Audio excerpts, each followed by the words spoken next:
Bonjour chers frères et sœurs de l'église de l'île Jésus. Nous sommes aujourd'hui le vendredi 30 septembre 2022 et nous allons méditer ensemble 1 Corinthiens chapitre 10. Les versets 1 à 13 nous présentent des exemples de rébellion d'Israël. Les Israélites ont été conduits par la nuée, ils ont traversé la mer, ils ont été accompagnés par le Christ et malgré tous ces privilèges, ils périrent dans le désert.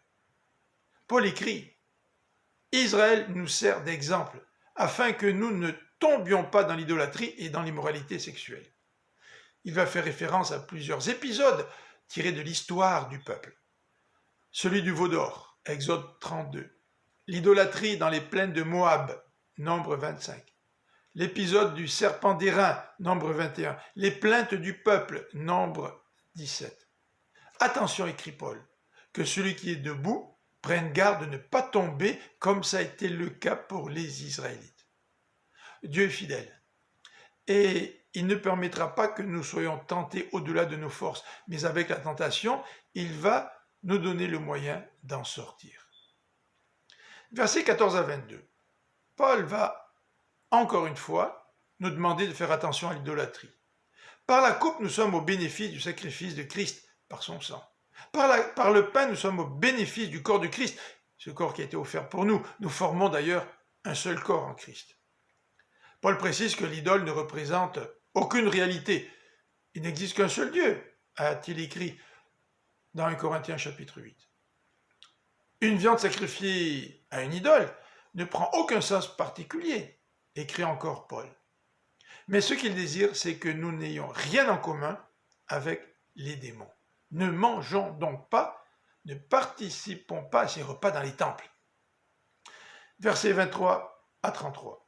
Paul revient d'une manière plus précise aux viandes sacrifiées aux idoles. Et il va présenter 5 principes.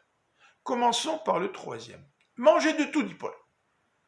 Mais si vous êtes invité à un repas et qu'un des convives vous dit « Oh, cette viande a été offerte aux idoles », n'en mange pas pour ne pas être une occasion de chute.